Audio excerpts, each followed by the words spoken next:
जाऊ नका. तो लालची डॉक्टर आहे, तो तुम्हाला लुटणार आहे, हे पक्क लक्षात ठेवा. समजलं? काय होईल माझ्यासारखे डॉक्टर म्हणतात फार तर काय, हा फी न देता बुडवून निघून जाईल ना. मी अशी कोणती कंगालून जाणार आहे रात्रीत का माझी सगळी प्रॉपर्टी नष्ट होणार आहे त्याने आज मला फी नाही दिली तर.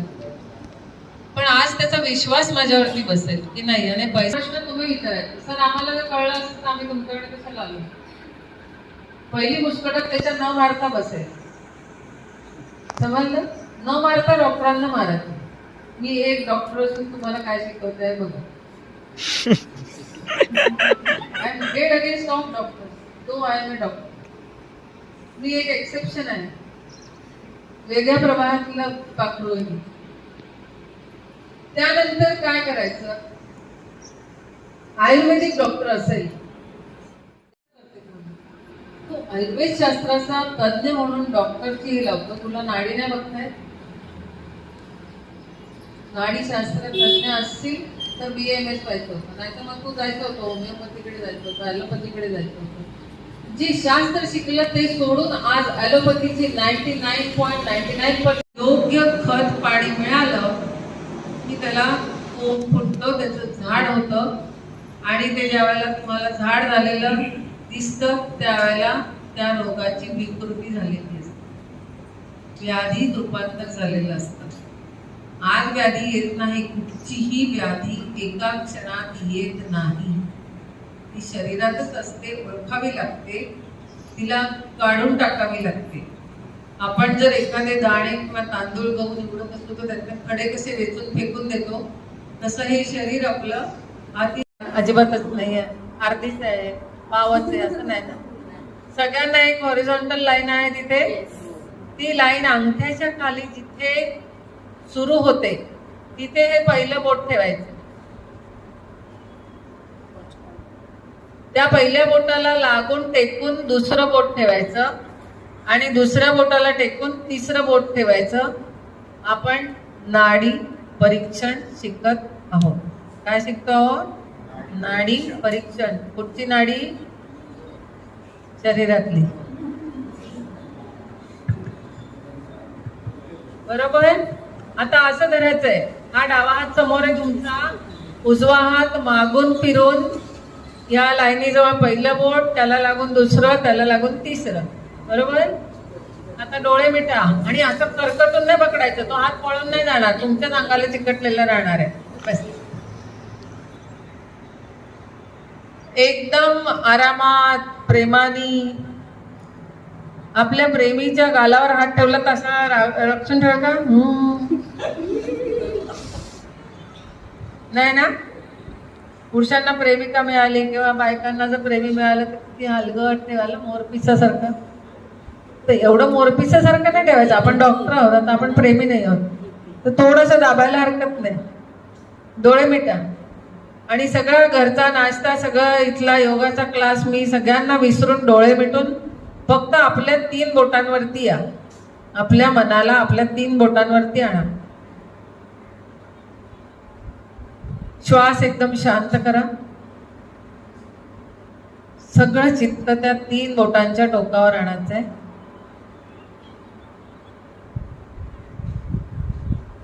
काही धडकन लागते, काही स्पंदन लागतंय, काही पालपेट होत आहे. डोळे उघडा, हात सोडा.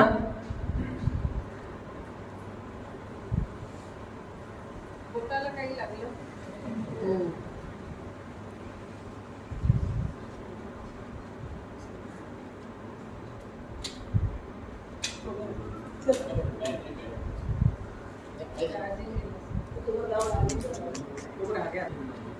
सगळ्यांना जाणवलं. मास्टर डॉक्टर बॅच म्हणजे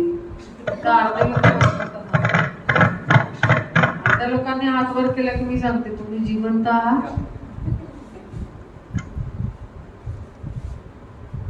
लागले सगळ्यांना? काय लागलं? असं बीट्स लागले, धडधड लागली, स्पंदन लागलं. एवढी नाडी परीक्षा पण BMS डॉक्टरला येऊ नये का? स्टेथोस्कोप लागतो. शोधतच राहतो ते स्टेथोस्कोपने, पण मागून पुढून. तो शोधायच्या आत तुम्ही काही डॉक्टर नाहीये तरी तुम्ही शोधतात. स्पंदन शोधलं की नाही? आता परत पकडायचंय, परत डोळे मिटायचे आणि बघायचं की कुठच्या बोटावरती स्पंदन सगळ्यात जोरात आहे, कुठच्या बोटावरती मीडियम आहे त्याच्या खालोखाल, आणि कुठच्या बोटावर कमी आहे. डोळे मिटा, श्वास शांत करा आणि पुन्हा बघा. बघा, एक छोटी छोटी मुलं पण करतात, किती सुंदर. छोटे डॉक्टर, मिनी डॉक्टर. तू पण कर बच्चा, तू पण कर.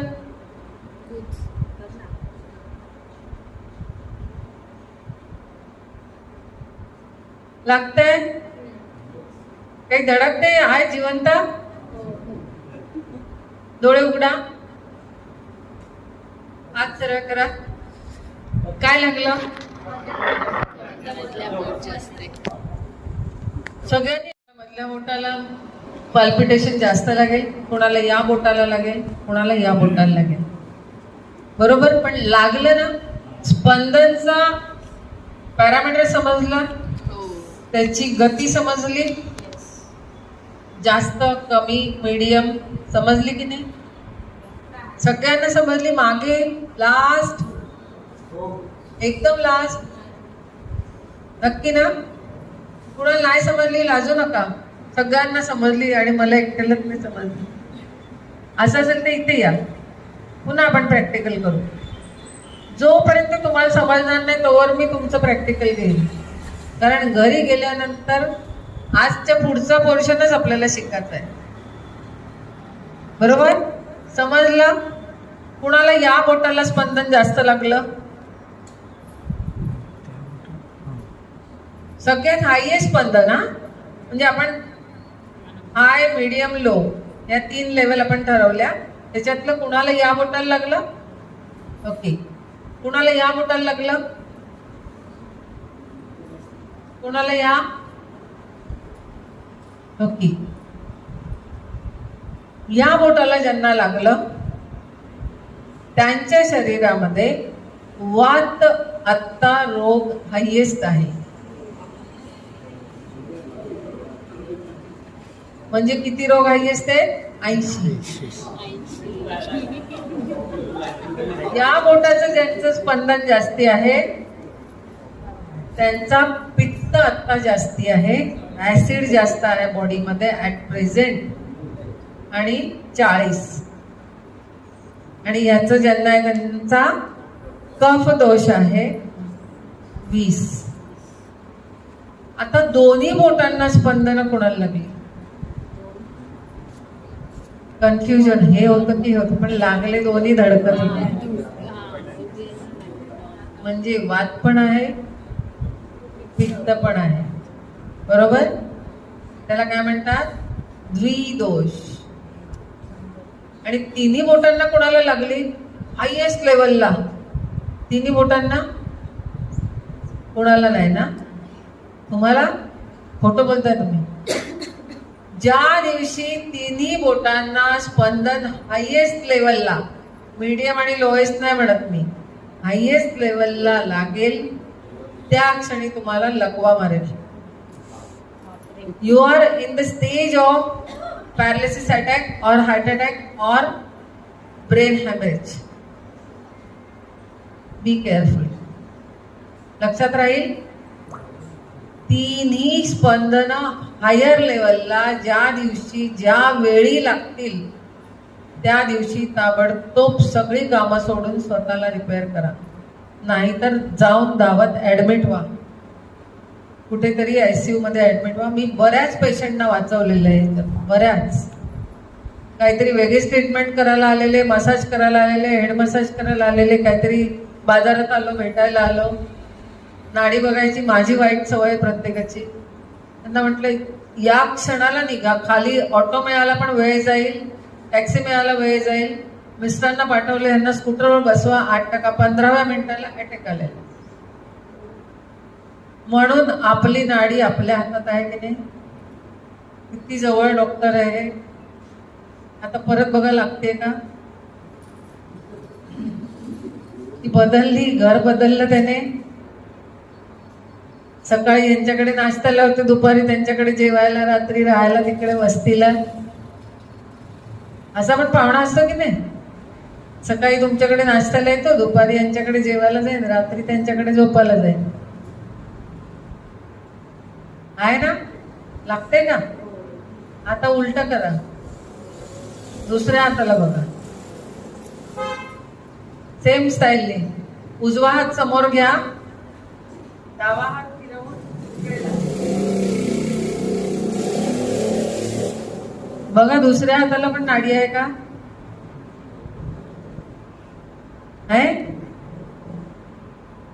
आहे ना? म्हणजे उजव्या बाजूला पण नाड्या आहेत आपल्या. आणि असंच काही स्पंदन लागतंय का तिन्ही बोटांना? म्हणजे सेम लागतंय की वेगळ्या स्पंदन लागतंय? सेमच स्पंदन लागतंय ना. म्हणजे शरीर सिग्नल देत आहे, बॉडी अलार्म करते, पण आम्हाला माहितीच नव्हतं. कान असून आम्ही बहिरे होतो, डोळे असून आम्ही आंधळे होतो, आणि ज्ञान असून आम्ही नापास होत होतो. है ना? कशाला जायचं मेडिकलला शिकायला? फालतूमध्ये मी आयुष्याचे पैसे खर्च केले 40 डिग्र्या. एवढं सोपं कोण नाही शिकवत. आलं लक्षात? इथपर्यंत. आता सांगा, हे कुठचं? हे आणि हे मरेपर्यंत विसरायचं नाही. ओके? तुम्ही डॉक्टर आहात, पुन्हा पुन्हा अभ्यास करायचा नाही. मी एकदा शिकवते तर ते बाय हार्ट होऊन जातं. मी कुठचा पेन पेन्सिल घ्या, लिहा, चित्र काढा आता सांगितलं का? नाही. सोप्या पद्धतीने शिकवलं ना. मी चांगली डॉक्टर आहे ना, चांगली शिक्षक आहे ना. हा, शेपारून जाऊ नको असं सांगायचं स्वतःला. चला पुढे जाऊया. याला काय म्हणतात? त्रिदोष. ओके, आपण काय शिकलो आता? त्रिदोष परीक्षण, नाडी परीक्षण. बरोबर? त्याच्या पुढे तुम्ही कार्डवर लिहू शकता की नाही? नाडी परीक्षक. बघा, तुमची एक शेपूट वाढवली मी. योग तज्ञ, आयुर्वेद तज्ञ, निसर्गोपचार तज्ञ, नाडी तज्ञ. कार्डचं व्हॅल्यू वाढते की नाही? वजन वाढते तुमच्या कार्डचं. काय करायला लागलं? त्याच्याकरता डिग्री घ्यावी लागली तुम्हाला? डिप्लोमा करावा लागला? कोर्स करायला लागला? नाही. फक्त मला डोंबिवलीकडे बोलवावं लागलं. ते पण यांनी बोलावलं म्हणून. म्हणजे सगळ्यात टाळ्या त्यांच्यासाठी वाजवा पाहिजे.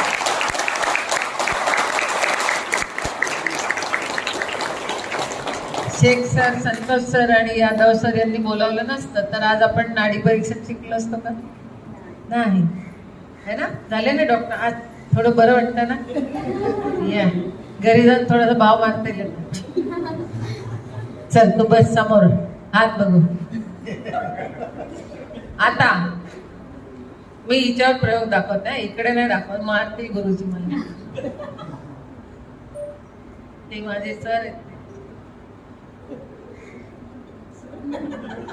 समजतंय म्हणजे मालूम आहे, मला समजते, पण त्याचे न्यूट्रल बसतात. मला काय समजत नाही. आता आपण काय केलं? हिने सपोज डावा हात समोर ठेवला. ही पेशंट आहे, बरोबर? मी काय शिकवलं तुम्हाला? डावा हात समोर घ्यायचा, उजवा हात असा करायचा. मग मी हिचा असं करू का? इथे जर जेंट्स कोणी असेल तर तो म्हणेल चांगली डॉक्टर आहे. सगळे जेंट्स इकडे तोंड करून बसतील आणि सगळ्या लेडीज डॉक्टरना सांगतील आम्हाला चेक करा. मी मजाक करते, असं करू नका, काही मनात आणू नका. हा प्रकार नाही करायचा. आता ह्याच्या उलट होईल, बरोबर? आता दिशा बदलेल. आता कुठे आहे वाताचं बोट? कुठे राहणार आपलं? कुठे राहणार? अंगठ्याच्या खाली, बरोबर? पित्ताचं बोट त्या बोटाच्या बाजूला आणि कफाचं बोट त्याच्या बाजूला. कायम नाडी परीक्षेमध्ये हाच सिक्वेन्स राहणार. हेच बोट अंगठ्याच्या खाली असलं पाहिजे, बदलून नाही चालणार. बरोबर? आता मला सांगा, आता पैसे आपण असं केलं की नाही, असं झालं. आता जर समोर हात ठेवला, असा हात ठेवा, आता असा ठेवला आणि मागून हात फिरवून आपण केलं. बरोबर? आता असा हात फिरवून केलात ना, ते एवढे वळसे न घालता जर आपण स्ट्रेट रोडने गेलो, समोर हात ठेवला आणि नाडी परीक्षण केलं, असे प्रकार न करता, सर्कस न करता सरळ जर केली, समोर हात ठेवायचा आणि असं नाडी परीक्षण आपण केलं स्टाईल मध्ये, तर काय होतंय? कफ वर आला, पित्त मध्ये गेलं आणि उलटा सिक्वेन्स झाला, डायग्नोस उलटा झाला. म्हणजे वात धडकतोय तिथे मी काय म्हणणार? कफ वाढलाय. म्हणून हे रॉंग परीक्षण होईल, स्वतःच पण आणि दुसऱ्याचं पण. लक्षात ठेवायचं, स्वतःच करताना उलटा हात, दुसऱ्याचं करताना समोर. आता हिचा हात, डावा हात इथे आहे, म्हणून मी जर असं चेक केलं तर वात पित्त कफ असं येईल.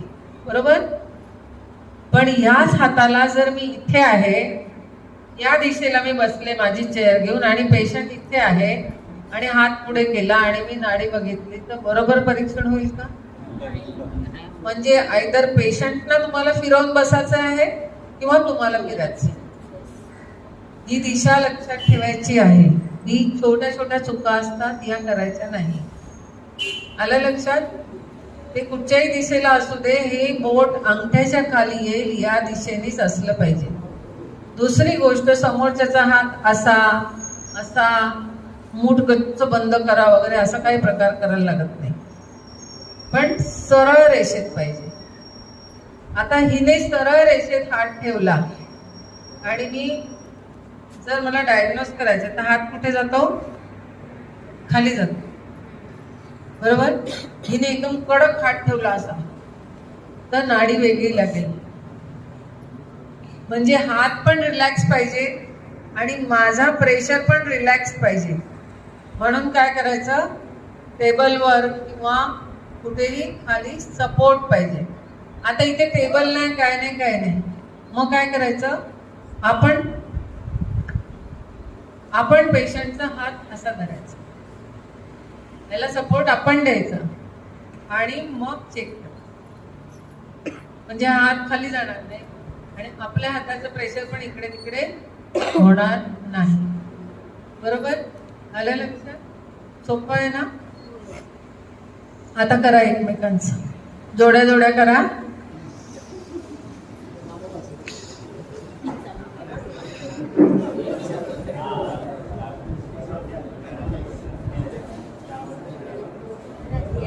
बघा जमतंय का? मध्ये नाही, मध्ये नाही.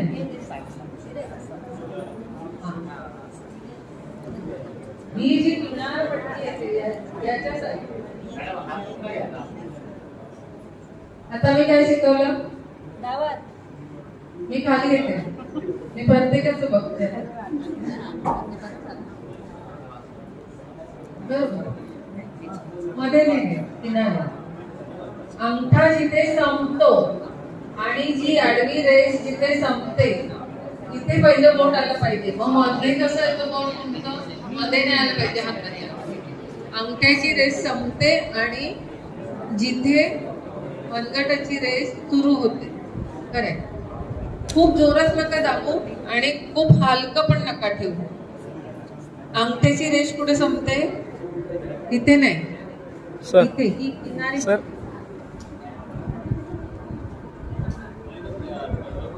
मी नाही चेक करणार, तुम्हाला डॉक्टर व्हायचं, मी डॉक्टर आहे. थोडं मागे घ्या, अजून खाली घ्या.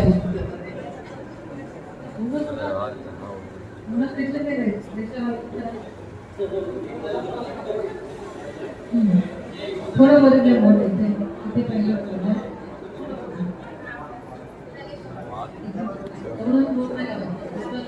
तुमच्या नाड्या आम्ही आता नाही करणार. तुम्ही तुमच्याच नाड्या बघायच्या. तुम्हाला बघूनच समजणार की नाडी बरोबर बघताय बघा. थोडं मागे घ्या, खाली घ्या. हे जे बायका नटून तटून येतात ना दवाखान्यात, भरपूर बांगड्या, भरपूर गळ्यात, ते सगळं काढायला सांगायचं. तेवढं लोड नाड्यांवर असेल तर नाडी परीक्षण चुकीचं होतं. ती सगळी स्टाईल बिल ती पुराणा सगळं विसरायचं आता. ओके, जमतंय? दाखवा मला कसं केलं. थोडं खाली घ्या, इकडे हात खाली घ्या. अप्पा हा बरोबर लागू. थोडस पुढे मागे करून बघायची बोटं. स्पंदन जिथे लागतं तिथून सुरुवात करायची. पहिलं स्पंदन पकडलं की त्याला टेकून दुसरं मिळतं, त्याला टेकून तिसरं मिळतं. जमतंय? करा.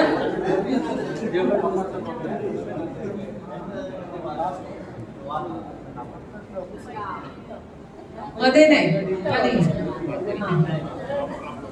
खूप जोरात नाही दाबायचं. जमतंय? प्रेशर कमी. नाही मला ना. तुम्ही करा ना. तुम्ही यांची बघा नाडी.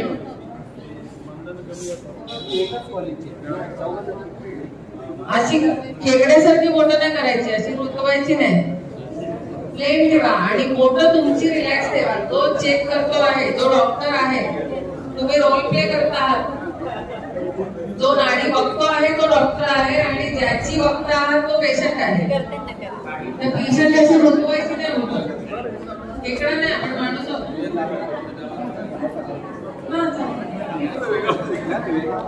सर सर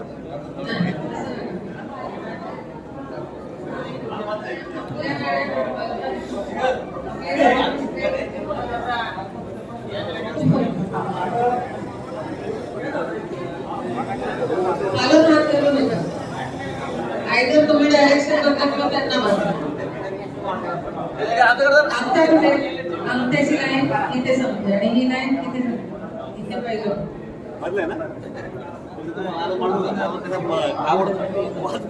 मधल्या बोटाला पाल्पिटेशन जास्त लागेल, कोणाला या बोटाला लागेल, कोणाला या बोटाला लागेल. बरोबर, पण लागलं ना. स्पंदनचा पॅरामीटर समजला, त्याची गती समजली, जास्त कमी मीडियम समजली की नाही? सगळ्यांना समजली. मागे लास्ट, एकदम लास्ट. नक्की ना? कुणाला नाही समजली लाजू नका. सगळ्यांना समजली आणि मला एकट्यालाच नाही समजली. असं असेल तर इथे या, पुन्हा आपण प्रॅक्टिकल करू. जोपर्यंत तुम्हाला समजणार नाही तोवर मी तुमचं प्रॅक्टिकल घेईन. कारण घरी गेल्यानंतर आजच्या पुढचा पोर्शनच आपल्याला शिकायचं आहे. बरोबर? समजलं? कुणाला या बोटाला स्पंदन जास्त लागलं? सगळ्यात हायएस्ट स्पंदन, हा म्हणजे आपण हाय, मीडियम, लो या 3 लेवल आपण ठरवल्या. त्याच्यातलं कुणाला या बोटाला लागलं? ओके. कुणाला या बोटाला लागलं? कुणाला या? ओके. या बोटाला ज्यांना लागलं त्यांच्या शरीरामध्ये वात आत्ता रोग हायएस्ट आहे. म्हणजे किती रोग हायएस्ट आहे? 80. या बोटाचं ज्यांचं स्पंदन जास्ती आहे त्यांचा पित्त आत्ता जास्ती आहे, ऍसिड जास्त आहे बॉडीमध्ये ऍट प्रेझेंट, आणि 40. आणि याचं ज्यांना आहे त्यांचा कफ दोष आहे 20. आता दोन्ही बोटांना स्पंदन कोणाला लागली? कन्फ्युजन हे होतं की होतं, पण लागले दोन्ही धडकत होते. म्हणजे वात पण आहे, पित्त पण आहे. बरोबर? त्याला काय म्हणतात? द्विदोष. आणि तिन्ही बोटांना कोणाला लागली? हायएस्ट लेवलला. तिन्ही बोटांना कोणाला नाही ना? तुम्हाला? खोटं बोलताय तुम्ही. ज्या दिवशी तिन्ही बोटांना स्पंदन हायएस्ट लेवलला, मीडियम आणि लोएस्ट नाही म्हणत मी, हायएस्ट लेवलला लागेल, त्या क्षणी तुम्हाला लकवा मारेल. You are in the stage of paralysis attack और हार्ट अटॅक और ब्रेन हॅमरेज. Be careful. लक्षात राहील.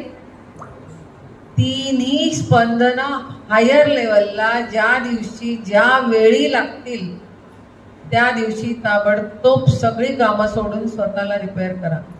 नाहीतर जाऊन धावत ऍडमिट व्हा, कुठेतरी ICU मध्ये ऍडमिट व्हा. मी बऱ्याच पेशंटना वाचवलेलं आहे. बऱ्याच काहीतरी वेगळीच ट्रीटमेंट करायला आलेले, मसाज करायला आलेले, हेड मसाज करायला आलेले, काहीतरी बाजारात आलो, भेटायला आलो, नाडी बघायची माझी वाईट सवय प्रत्येकाची. त्यांना म्हटलं या क्षणाला निघा. खाली ऑटो मिळाला पण वेळ जाईल, टॅक्सी मिळाला वेळ जाईल. मिस्टरांना पाठवले, यांना स्कूटरवर बसवा. 8% 15व्या मिनिटाला अटॅक आलेला. म्हणून आपली नाडी आपल्या हातात आहे की नाही? किती जवळ डॉक्टर आहे. आता परत बघा लागते का? ती बदलली, घर बदललं त्याने. सकाळी यांच्याकडे नाश्त्याला होते, दुपारी त्यांच्याकडे जेवायला, रात्री राहायला तिकडे वस्तीला. असा पण पाहुणा असतो की नाही? सकाळी तुमच्याकडे नाश्त्याला येतो, दुपारी यांच्याकडे जेवायला जाईल, रात्री त्यांच्याकडे झोपायला जाईल. आहे ना? लागते का? आता उलट करा. दुसऱ्या हाताला बघा. सेम स्टाईलने उजवा हात समोर घ्या, डावा हात फिरवून बघा. दुसऱ्या हाताला पण नाडी आहे का?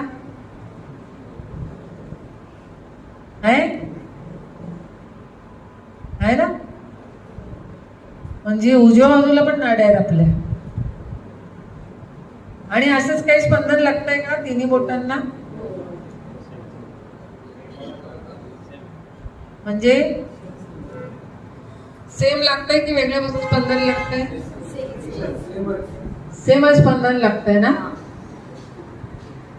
म्हणजे शरीर सिग्नल देत आहे, बॉडी अलार्म करते, पण आम्हाला माहितीच नव्हतं.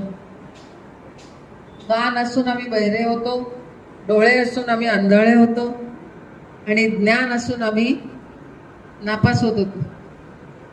है ना? कशाला जायचं मेडिकलला शिकायला? फालतूमध्ये मी आयुष्याचे पैसे खर्च केले 40 डिग्र्या. एवढं सोपं कोण नाही शिकवत. आलं लक्षात? इथपर्यंत. आता सांगा हे कुठचं? हे आणि हे मरेपर्यंत विसरायचं नाही. ओके? तुम्ही डॉक्टर आहात, पुन्हा पुन्हा अभ्यास करायचा नाही. मी एकदा शिकवते तर ते बाय हार्ट होऊन जातं. मी कुठचा पेन पेन्सिल घ्या, लिहा, चित्र काढा आता सांगितलं का? नाही. सोप्या पद्धतीने शिकवलं ना? मी चांगली डॉक्टर आहे ना? चांगली शिक्षक आहे ना? हा. शेपारून जाऊ नको असं सांगायचं स्वतःला. चला पुढे जाऊया. याला काय म्हणतात? त्रिदोष. ओके? आपण काय शिकलो आता? त्रिदोष परीक्षण, नाडी परीक्षण. बरोबर? त्याच्या पुढे तुम्ही कार्डवर लिहू शकता की नाही? नाडी परीक्षक. बघा तुमची एक शेपूट वाढवली मी. योग तज्ञ, आयुर्वेद तज्ञ, निसर्गोपचार तज्ञ, नाडी तज्ञ. कार्डचं व्हॅल्यू वाढते की नाही? वजन वाढते तुमच्या कार्डचं. काय करायला लागला त्याच्याकरता? डिग्री घ्यावी लागली तुम्हाला? डिप्लोमा करावा लागला? कोर्स करायला लागला? नाही. फक्त मला डोंबिवलीकडे बोलवावं लागलं. ते पण यांनी बोलावलं म्हणून. म्हणजे सगळ्यात टाळ्या त्यांच्यासाठी वाजवा पाहिजे.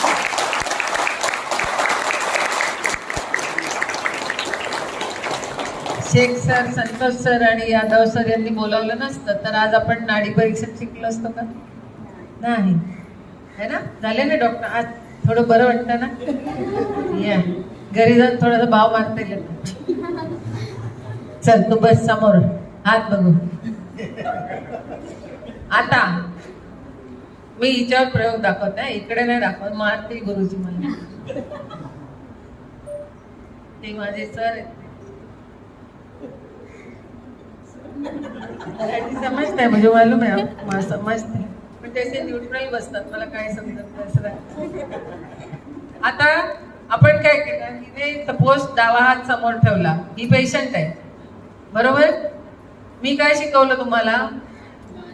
डावा हात समोर घ्यायचा, उजवा हात असा करायचा. मग मी हिचा असं करू का?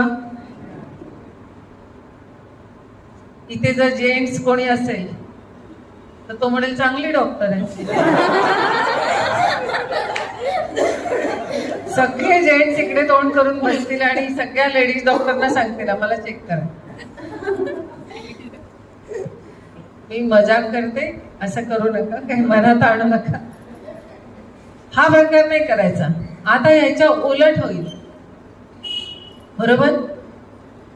आता दिशा बदलेल. आता कुठे आहे वाताचं बोट? कुठे राहणार आपलं? कुठे राहणार? अंगठ्याच्या खाली बरोबर. पित्ताचं बोट त्या बोटाच्या बाजूला आणि कफाचं बोट त्याच्या बाजूला. कायम नाडी परीक्षेमध्ये हाच सिक्वेन्स राहणार. हेच बोट अंगठ्याच्या खाली असलं पाहिजे, बदलून नाही चालणार बरोबर.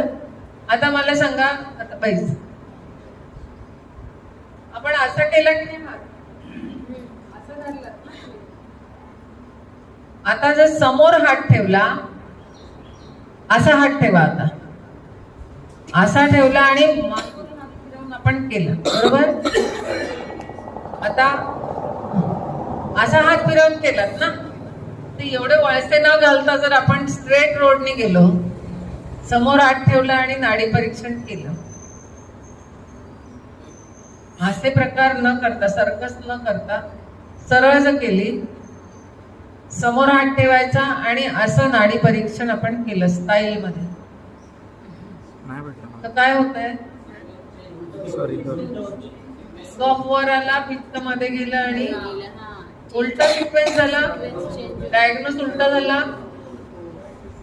म्हणजे वात धडकतोय तिथे मी काय म्हणणार? कफ वाढलाय. म्हणून हे रॉंग परीक्षण होईल, स्वतःच पण आणि दुसऱ्याचं पण. लक्षात ठेवायचं, स्वतःच करताना उलटा हात, दुसऱ्याचं करताना समोर. आता हिचा हा डावा हात इथे आहे म्हणून मी जर असं चेक केलं तर वात पित्त कफ असं येईल बरोबर. पण ह्याच हाताला जर मी इथे आहे, या दिशेला मी बसले माझी चेअर घेऊन आणि पेशंट इथे आहे आणि हात पुढे केला आणि मी नाडी बघितली, तर बरोबर परीक्षण होईल का? म्हणजे आयदर पेशंटला तुम्हाला फिरवून बसायचं आहे किंवा तुम्हाला फिरायचं. ही दिशा लक्षात ठेवायची आहे. ही छोट्या छोट्या चुका असतात, या करायच्या नाही. आलं लक्षात? ते कुठच्याही दिशेला असू दे, हे बोट अंगठ्याच्या खाली येईल या दिशेनेच असलं पाहिजे. दुसरी गोष्ट, समोरच्याचा हात असा असा मूठ गच्च बंद करा वगैरे असा काही प्रकार करायला लागत नाही, पण सरळ रेषेत पाहिजे. आता हिने सरळ रेषेत हात ठेवला आणि मी जर मला डायग्नोस करायचं तर हात कुठे जातो? खाली जातो बरोबर. हिने एकदम कडक हात ठेवला असा तर नाडी वेगळी लागेल. म्हणजे हात पण रिलॅक्स पाहिजे आणि माझा प्रेशर पण रिलॅक्स पाहिजे. म्हणून काय करायचं? टेबलवर किंवा कुठेही खाली सपोर्ट पाहिजे. आता इथे टेबल नाही, काय नाही, काय नाही. मग काय करायचं? आपण पेशंटचा हात असा धरायचा, त्याला सपोर्ट आपण द्यायचा आणि मग चेक करायचं. म्हणजे हात खाली जाणार नाही आणि आपल्या हाताचं प्रेशर पण इकडे तिकडे होणार नाही बरोबर. आलं लक्षात? सोपं आहे ना? आता करा एकमेकांचं, जोड्या जोड्या करा.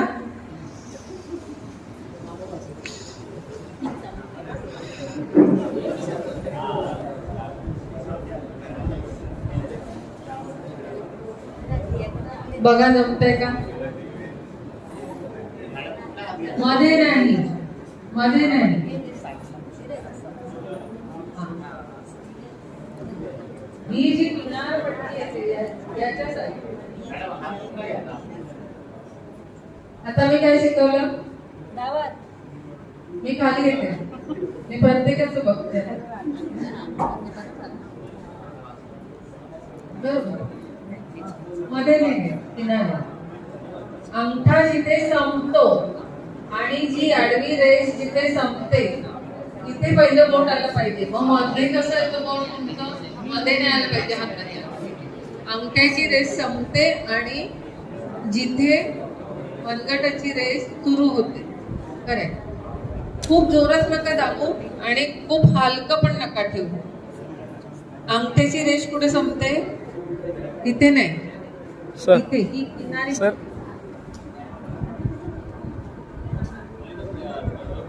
मी नाही चेक करणार, तुम्हाला डॉक्टर व्हायचं, मी डॉक्टर आहे. थोडं मागे घ्या, अजून खाली घ्या.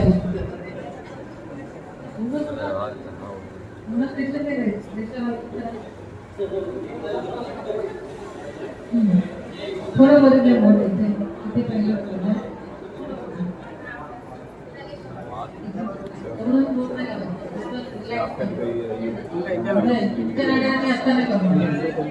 तुम्ही तुमच्याच नाड्या बघायच्या.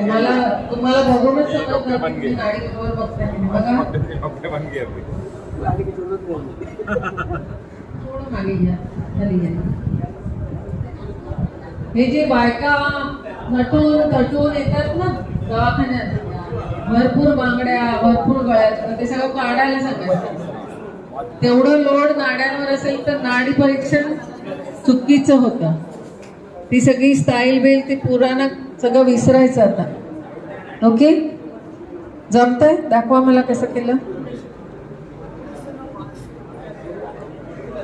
थोडं खाली घ्या, इकडे हात खाली घ्या. अप्पा हा बरोबर लागू. थोडस पुढे मागे करून बघायची बोटं. स्पंदन जिथे लागतं तिथून सुरुवात करायची.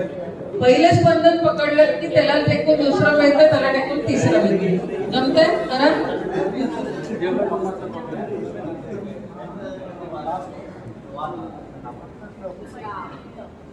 मध्ये नाही, खाली. खूप जोरात नाही दाबायचं. जमतंय? प्रेशर कमी. नाही मारलं ना? तुम्ही करा ना, तुम्ही यांचं बघा नाडी.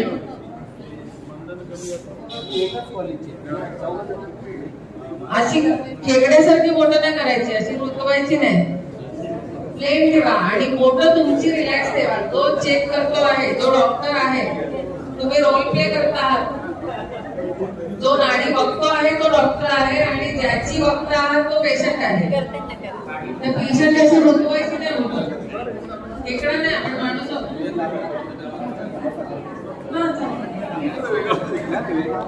सर सर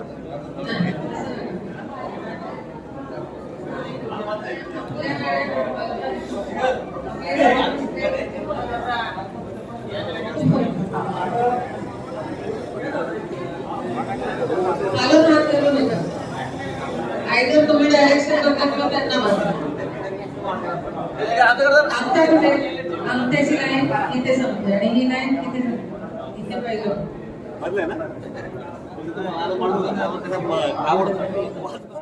मग यांचं संतुलन ठेवणं हे कसं काय जमतं? जमवलं तर सगळं काही जमतं, नाही जमवलं तर काहीच जमत नाही. आजपासून जमेल. 3 दोष तर व्याधी काय आहे हे बघण्यासाठी झाला. 72,000 नाड्यांचा. जसं तुम्ही घरी फ्रीज आणतात, टीव्ही आणतात, मिक्सर आणतात, काही आणलं, कॉम्प्युटर आणला, मोबाईल आणला, तर त्याच्यात काय असतं? बॉक्समध्ये एक मॅन्युअल असतं, छोटंसं पुस्तक किंवा एखादी औषधाची गोळीची डबी घेतली तरी त्याच्यात एक चिठ्ठी निघते.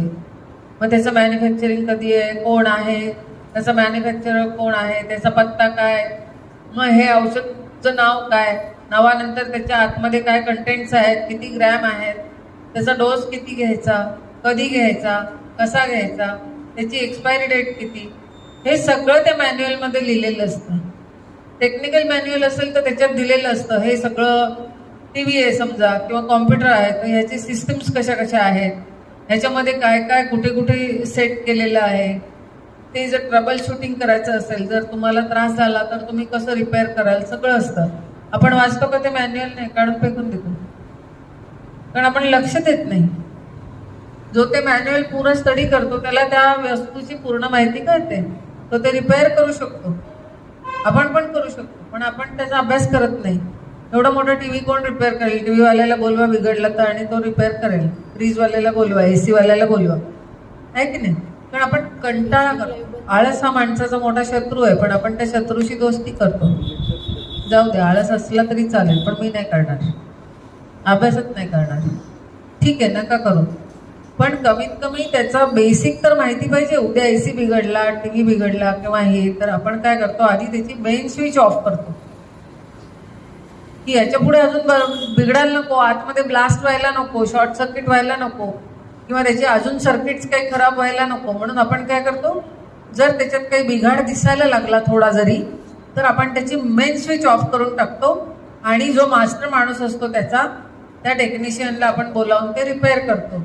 द सेम थिंग, आपली ही बॉडी हे मशीन आहे, ह्याच्यात काहीही तुम्हाला सिम्पटम दिसायला लागले, काही लक्षणं दिसायला लागली की नाही, आज मला थोडं अस्वस्थ वाटतंय, आज मला गात कसकस आहे, आज माझं डोकं दुखतंय, आज मला मळमळल्यासारखं होतंय, आज माझं पोट नाही साफ झालं, आज मला आळस आल्यासारखं वाटतंय, आज झोप जास्त येते, किंवा आज मला जास्त राग येतोय, आज मला काहीतरी होतंय, आज मी इमोशनल जास्त आहे, असं होतं की नाही? इमोशन्स पण उगाचच काय कधी कधी हायपर होतात. तर अशा वेळेला काय करायचं, याचा अर्थ की ते मशीन बिघडायला लागलंय. मग काय करायचं असतं, मेन स्विच ऑफ करायचे. हे मॅन्युअल आहे, हा पंजा तुमच्या बॉडीच्या मशीनचं मॅन्युअल आहे, आणि या मॅन्युअलमध्ये ही मेन स्विच 5 दिलेली आहेत. 5. आता आपण इथे किती फॅन आहेत, लाईट आहेत, तेवढं फॅनची लाईटची बटणं असतील. मग तो फॅन जर घरघर करायला लागला तर आपण काय शोधणार, त्या फॅनचं बटन शोधणार आणि तेवढं बटन बंद करणार. की जाऊन आपण MSEBला सांगणार की तिकडनं सगळ्या शहापूरचं पॉवर स्टेशन बंद करून टाका म्हणून? नाही, ॲलोपॅथी डॉक्टर ते करतात. तुम्ही सांगितलं 10 फॅनपैकी 1 फॅन घरघर करतोय की ते सांगतात ICU मध्ये ऍडमिट व्हा, 8 दिवस तरी झोपाच. मग माझे खाटेचे पैसे भरले पाहिजे ना, नाही तर 8 दिवस खाटेवर जनरल वॉर्डमध्ये तरी झोपा. आत्ताच्या आत्ता ऍडमिट व्हा, घरी जाऊच नका गरज नसताना. आता इथे सगळे फॅन बिघडले आणि काहीतरी मोठं शॉर्ट सर्किट झालं, आग लागली, तर आपण म्हणू की सगळे बाहेर पळा आणि बंबवाल्याला बोलवा, अग्निशमन दलाला बोलवा. याचा अर्थ की तर ICU मध्ये जाणं ठीक आहे, की आपल्याला अगदीच काहीतरी अटॅक आलाय, काहीतरी ऍक्सिडेंट झालाय, काहीतरी होतंय, स्ट्रोक आलेला आहे, तर तुम्ही जा. किंवा एखादा ऑर्गन तुमचा विकृत झाला, ब्लास्ट होतोय, त्याचं ऑपरेशन करणं गरज आहे, तर जा. सगळे फॅन बिघडले नाहीये तर 1 फॅन बिघडला म्हणून हॉस्पिटलला जाऊन झोपायची गरज काय? बरोबर आलं लक्षात? आता जेव्हा डॉक्टर सांगतील ऍडमिट व्हा, हे करा, आणि त्याचं लगेचच ऑपरेशन करा, लगेच ऑपरेशन करायची गरज नाही. आता हा फॅन बिघडला, लगेच ह्याला बदलून टाका, आत्ताच्या आत्ता जाऊन दुसरा क्रॉम्प्टनचा नवीन आणून बसवा, असं असतं का? रिपेअर करून बघा आधी, त्याला 10 वेळा रिपेअर करा. मग आता सगळे टेक्निशियन आले आणि रिपेअरच होत नाही, तर मग त्याला बदली करा. हल्ली ऑर्गन रिप्लेसमेंट आलाय ना, प्लॅन, हे ट्रान्सप्लांटेशन, ते ट्रान्सप्लांटेशन, लिव्हर ट्रान्सप्लांटेशन, हार्ट पण ट्रान्सप्लांट करतात, सगळं काही होतं. हे तुम्हाला जराशी काहीतरी झालं की ट्रान्सप्लांटच करा.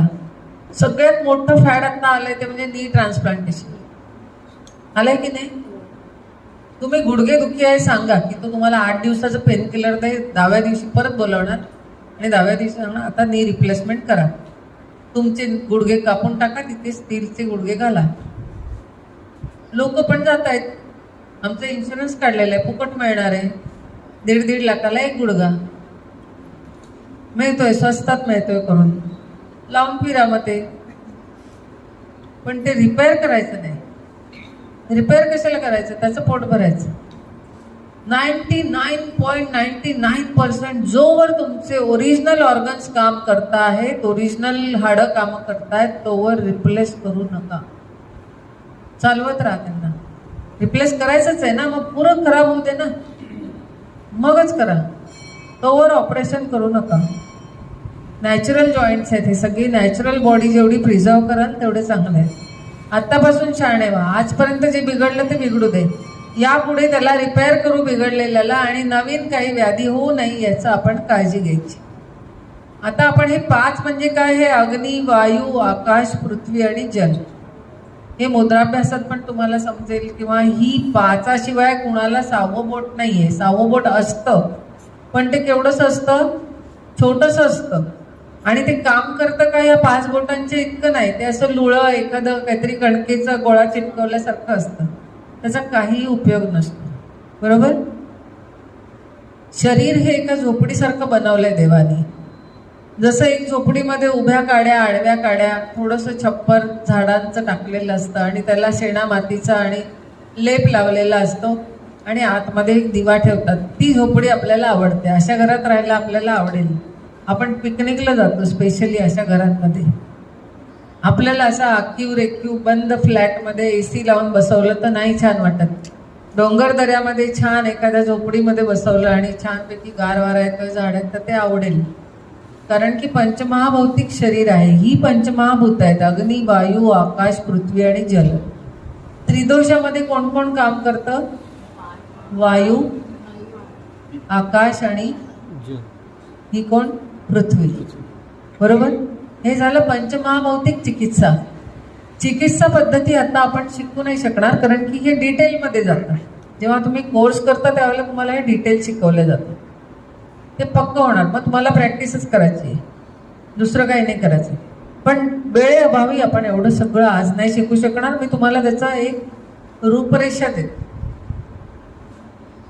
की वाताची कुठच्याही रोगाची, कुठचाही रोग एका दिवसात, एका मिनिटात येत नाही. एका दिवसात येत नाही. काय होतो? तो पूर्वलक्षणं देत असतो.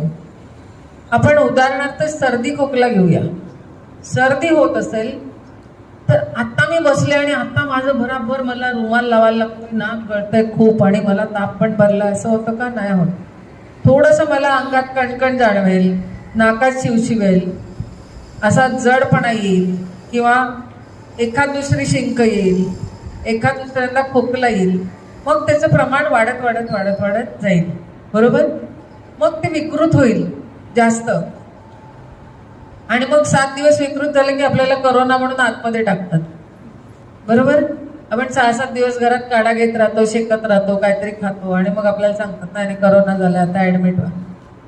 तर त्याची विकृती झाली. करोना पण एकदम येत नाही, लक्षात ठेवा. आता माणूस बसलाय आणि पुढच्या सेकंदाला त्याला करोना झाला, असं कधीच होत नाही. सिम्पटम्स आहेत, सिम्पटम्सचे सिग्नल घेतले नाही, सिग्नल अटेंड केला नाही, तसंच क्रॉसिंग केलं म्हणून धडाधड सगळीकडनं गाड्यांनी तुम्हाला ठोकलं. Simple rule. जो समाजात रूल आहे तो शरीरात चालू आहे. आणि इकडनं पण गाड्या येतात, तिकडनं पण येतात, तिकडनं येतात, कोणी ठोकलं नाहीये, पण काय झालं? नुसताच गोंधळ सुरू आहे आणि नुसताच आवाज सुरू आहे. म्हणजे काय? धड वात नाही त्रास देते, धड पित्त नाही त्रास देते, धड कफ नाही, पण मी अस्वस्थ आहे. मी स्वस्थ पण नाहीये आणि मी आजारी होऊन हॉस्पिटलला पण नाहीये. मी अर्धवट आहे ना? मी फ्रेश पण नाहीये, निरोगी पण नाहीये, आणि मी रोगी पण नाहीये. ही स्थिती म्हणजे ट्रॅफिक जाम वाली स्थिती. ही धड ना पित्ताची ट्रीटमेंट केली आहे, ना वाताची केली आहे, ना कफाची केली आहे. दुसरी गोष्ट, सगळ्यात मोठा डॉक्टर हल्ली सगळ्यांनी पकडलाय. मी 40 वर्षाच्या प्रॅक्टिसमध्ये आता डोकुटाळ वाढली ती म्हणजे युट्यूबवर असं दिलेलं आहे, गुगल असं म्हणतं, नेटवर असं आहे. तुम्हाला काय वाटतं? आम्ही हे सगळे उद्योग करून आलो. अमुक अमुक ह्याच्यामध्ये त्याने युट्यूबवर तसं टाकलं. वाताचं एक उदाहरण देते. एक पेशंट आले, खूप धावत आली संध्याकाळी 7 वाजता. काय पण करा, मला काय अस्वस्थ होतं माहित नाही. नाडी बघितली, वात वाढलेला होता. आणि संपूर्ण श्वासाला त्रास होता हे होता. म्हटलं काय करते नाही ते ह्याच्यावरती दिलंय ना युट्यूबवरती, काय सांगता माहिती नाही तुम्हाला, डॉक्टर असून माहिती नाही, एवढं चाललं आहे जगात फेमस, काय 17 दिवस पुरणपोळी खा. मी वाचलेलं ते, मी असे येडे खूप बघते आणि सोडून देते. 17 दिवस पुरणपोळी खा. बरं 17 दिवस खाल्ली नाही, सकाळी उठल्यावर दात घासल्यावर पुरणपोळी खा, नाश्त्याला पुरणपोळी खा, दुपारी खा, 4 वाजता खा, संध्याकाळी, दिवसाला 6 पुरणपोळ्या किंवा 7 खायच्या, त्याच्यापेक्षा जास्त खाल्ल्यात तरी चालेल. तहान लागली तर पुरणपोळी, भूक लागली तर पुरणपोळी. आता येते जाऊन आले, त्याला रोजची 17 किंवा 12 पुरणपोळ्यांची ऑर्डर असते. म्हटलं ठीक आहे, आता पुढे काय, आता मला मोकळं करा. कुठून मोकळं करू, किती दिवस खाते, 17 दिवस, आजचा दिवस कितवा, 8वा, अजून 17 पर्यंत पोचायचंय, काहीतरी सांगा. मी कशाला सांगू, ज्याने युट्यूबला टाकलं त्याला पोच कर आणि विचार. आता पोचू कशी 17 पर्यंत, 8तच मी गडबडायला लागले. तर मग त्यांनी काय असंच नाही टाकलेलं आहे, ते फेमस आहेत डॉक्टर, त्यांनी खाली नंबर आणि नाव पण टाकलंय. म्हटलं बसा इथे माझ्या समोर, लावा फोन, स्पीकर ऑन ठेवा. त्यांना फोन लावला, फोन त्यांनी उचलला. डॉक्टर असं असं मी तुमच्या सांगण्याप्रमाणे 8वा दिवस आहे, पुरणपोळी खाते आहे, मला असा असा त्रास व्हायला लागला. मी थोडीच तुम्हाला सांगितलं होतं करा म्हणून. डॉक्टर उर्मटपणे उत्तर दिले, मी असं लिहिलंय त्याच्यात की तुम्ही कराच म्हणून. दुसरी गोष्ट, मी माझ्या बायकोवर प्रयोग केला होता, तो सक्सेस झाला म्हणून मी टाकला युट्यूबला. माझी बायको बोलली मी 17 दिवस पुरणपोळी खाल्ली, आता मला वाताचा त्रास नाहीये. ती म्हणाली की, मी तिला म्हटलं त्यांना विचार कसा, तर बायकोचा प्रयोग मानूया आपण, मला अभ्यास करायचाच असतो, तू मोठा, मी समोरच्याला मोठा म्हणायला तयार आहे, पण तू मोठा, मला प्रूव्ह करून दाखव, लॉजिकली प्रूव्ह कर. नाही, कसं असतं, तिच्या शरीरात वात होता, मग आपण कसं आहे की मागणं अजून वात ढकलायचा, म्हणजे तो पुढचा वात बाहेर पडतो. ते काय बूस्टर इंजिन आहे, मागणं ढकललं पुढे गाडी सरकली. बरं, तू पहिला वाद बाहेर पडला, आता हा आलाय त्याचं काय करणार, ह्याला ढकलायला काय घालायचं मागणं, पुरणपोळीचा वाद ढकलायला मागून काय घालायचं. आता म्हटलं विचार करला, विचार. तो बोलतो हे बघा, मी काय असं सांगितलं नव्हतं पुरणपोळी नुसती खा, तुम्ही दुधाबरोबर खायची होती, तुपाबरोबर खायची होती, जेवताना खायची होती, मी असं थोडीच लिहिलं की नुसती पुरणपोळी खा. म्हटलं पुढचा प्रश्न विचार त्याला, आता काय करू. म्हणतो मी काय करू, मी थोडीच तुम्हाला सांगितलंय, काय करायचं तुम्ही जाऊन दाखवा डॉक्टरला. म्हटलं ठेव, आता आली तू माझ्याकडे, आता घे माझं औषध तर आता तू, मी तुला सोडणार नाही. हे युट्यूब गुगलवाले यांना तर मी पूर्ण पैसे कापते. तुम्ही स्वतःचं डोकं चालवलं ना, तुम्हाला डोकं आहे ना, तो माणूस तुम्हाला समजतोय कोणी टाकलाय, काय टाकलाय. मी सुद्धा टाकला ना, तरी तुम्ही लॉजिकली विचार करा आणि मग करा. मी आता तुम्हाला सांगितलंच ते, हे बघा अशी नाडी बघायची, हिची बघितली पाल्पिटेशन लागलं की समजायचं वात पित्त कफ असतो. तुम्हाला जर मी करायला नसतं दिलं तर तुम्हाला कसं समजलं असतं ते, आहे की नाही. जोवर तुम्ही प्रॅक्टिकल करत नाही तर तुम्ही काय वाटेल ते अघोरी उपाय टाकलेले असतात ह्याच्यावरती, काहीही करा. ते तर सोडा, चरक सुश्रुत वाग्भट हे ग्रंथांना सुद्धा माझं ऑब्जेक्शन आहे. असं की जेव्हा चरकांनी लिहिला ग्रंथ, तो काळ कुठचा होता, ऋषीमुनींचा काळ होता. तेव्हा प्रत्येकाच्या डोक्याशी एक गाय बांधलेली असायची, मस्त सगळेजण जंगलात राहायचे, दूर दूरपर्यंत पॉप्युलेशन नव्हतं, डोक्याला ताप नव्हता, नोकरी करायला जायचं नव्हतं, पॉल्युशन नव्हतं, काहीच नव्हतं, आणि कुठचेही वैज्ञानिक शोध नव्हते. तेव्हा त्यांना जे शोध लागले ते त्यांनी लिहून ठेवले, ते तुम्ही आज पण वापरले तर होणार आहे का. चरक किंवा सुश्रुत संहिता नसेल तर माझ्याकडे येऊन वाचा, एक कुठचं पण पान उघडा आणि एखाद्या रोगावरचा तुम्ही इलाज वाचा, आणि हा चरक यांनी सांगितलं ऋषींनी म्हणून आपण करूया असं ठरवलं ना, तर त्याच्यामध्ये असं काय काय लिहिलेलं असतं, असं विचित्र असतं. घोड्याचा केस घ्या, हत्तीची लीद घ्या, बकरीचं दूध घ्या. आता घोडा कुठे शोधू, हत्ती कुठून आणू, बकरीची लीद कुठे शोधायला जाऊ, बकरी दिसत नाही, आधी दिसली तर तिची लेंड्या कुठून आणू, त्याच्यामध्ये गोमूत्र कालवा, त्याच्यात दूध घाला, त्याच्यात अमुक घाला, तर पळसाचं एक पान घ्या, म्हणजे तो माणूस शोधत तो मरेल अर्धा. चरकनी सांगितलेलं, म्हणजे सांगितलं, तुला डोकं आहे की नाही, सत्ययुगातला होता, तू कलियुगातला आहे की नाही? तर हा सारासार विचार तुम्ही करायचा आहे. माझं कुठे चुकलं म्हणून मला आज हा दोष होतो आहे. स्ट्रिक्टली खास करून पुरुषांनी जेवताना बायकोनी कितीही प्रेमाने खा बाबा म्हणून खाऊ घातलं तर खाऊ नको. उरेल खा गपचूप गिळा, वाया जाईल ते. वाया गेलं तर उद्या फोडणी घालून भात देईल, खावा लागेल. पोळी उरली तर कुस्करा करून खावा लागेल. काय मी एकटी खाऊ? आणि तुम्ही सगळ्यांनी बायकांनी लक्षात ठेवा, हे इतके दुष्ट आहेत की त्यांना आपली बायको स्लिम दिसलेली आवडत नाही. ती वेडी वाकडी बेडक जाडी जुडी पोट फुटलेली 2-3 टायर असलेली असली म्हणजे ते एकदम बिनधास्त फिरतात जगात. आता हिच्याकडे कोणी बघणार नाही. ती फक्त माझी म्हणजे माझीच असेल.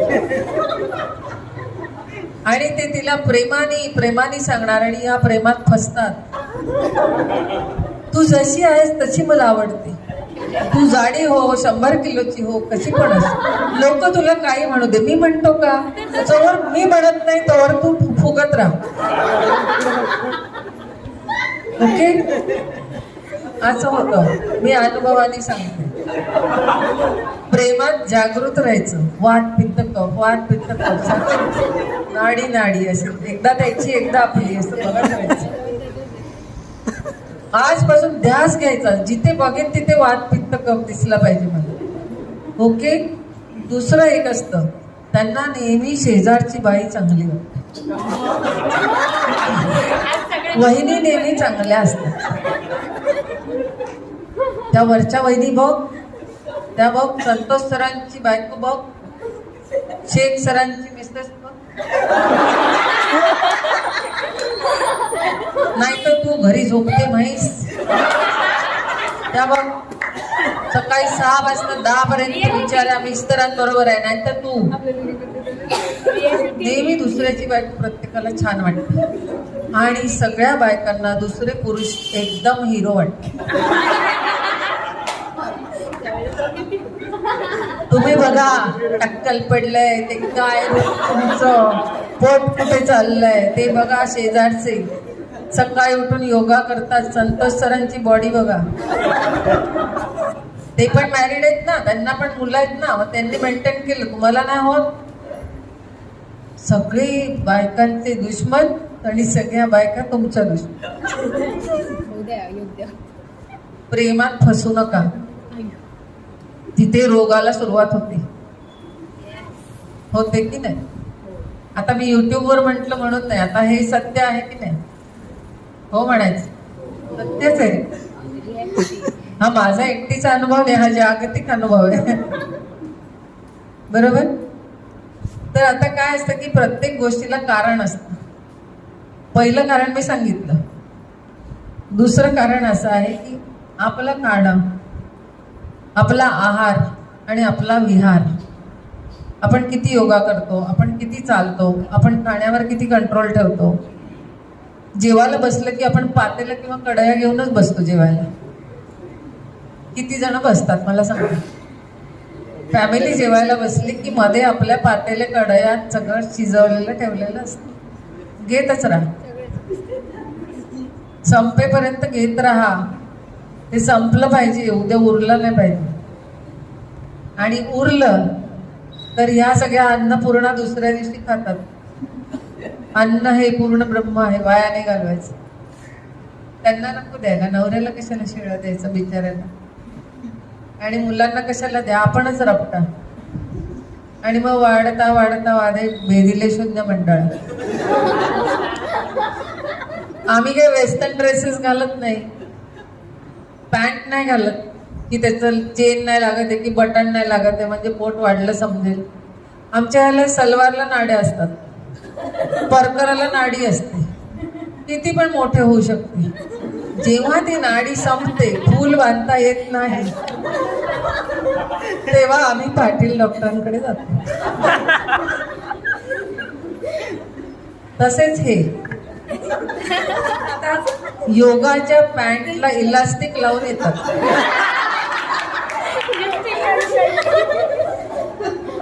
ते इलास्टिक असं लांबतच जात. स्ट्रेचेबल जीन्स किती पण स्ट्रेच होते, मांडी पण मोठे होऊ दे, पाय पण मोठा होऊ दे, काय पण होऊ दे. आणि आम्ही टाके काढतच असतो. टेलरला सांगणार मार्जिन अशी एवढी ठेवा. मला समजत नाही एवढी मार्जिन ठेवायला का सांगतात. म्हणजे प्री प्लॅन्ड आहे की मला एवढं मोठं व्हायचंय, उसवत जायचंय मला. ते ब्लाऊज शिवतात बघा तुम्ही, सांगतात 2-3 शिलाई जास्त घाला त्याला, म्हणजे उसवायला बरं पडतं. तसेच हे असतात. जाऊ दे, पॅन्ट जुनी झाली, त्याची फार तर हाफ पॅन्ट होते आणि मग नंतर ती मुलाला देऊन टाकतात. तू वापर रे, तुला होईल आता. तुझा हळूहळू नगारा वाढतो आहे ते बघ ना. कुठे ना कुठेतरी ते वाढत असतो तो दोष. आलं लक्षात? रंग तुमचा आहे, कुठेतरी बदलत असतो. शरीराचं आकारमान कमी जास्त होत असलं त्याच्याबरोबर कपड्याचं आकारमान कमी जास्त नाही करायचं. कपडा हाच. आरशासमोर उभं राहायचं आणि सांगायचं तुला याच कपड्यात मावायचंय. जर तो कपडा ढिलावून गळायला लागला तर सांगायचं खा व्यवस्थित, त्या कपड्यात आपल्याला फिट राहायचंय. आणि जर तो टाईट व्हायला लागला तर आरशासमोर उभं राहून स्वतःलाच एक गालात मारून घ्या आणि सांगा या कपड्यातच मावायचंय, शिलाई अजिबात काढणार नाही. याच कपड्यात मावेपर्यंत बारीक व्हायचंय. सरांच्या क्लासला ऍडमिशन घे आणि रोज सकाळी 6ला उठून कुद्या मारायला सुरुवात कर. योगिक जॉगिंग सुरू करायचं. लक्षात येईल? त्यामुळे हे दोष असे येत असतात पण आपण लक्ष देत नाही. स्किनचा कलर आपला बदलत असतो, कधी काळा, कधी मिक्स, कधी गोरा. कॉस्मेटिक्स खूप लावून लावून रंग नाही बदलायचा. आरशासमोर उभं राहून बघा. पित्त वाढला तर तुमच्या स्किनचा कलर डार्क होत जाईल. कफ वाढला तर तुमच्या स्किनचा कलर डल होत जाईल. वात वाढला तर तुमची स्किन रफ व्हायला सुरुवात होईल. आता हे 3 पार्ट आहेत मी सांगितलेलं सुरुवातीला.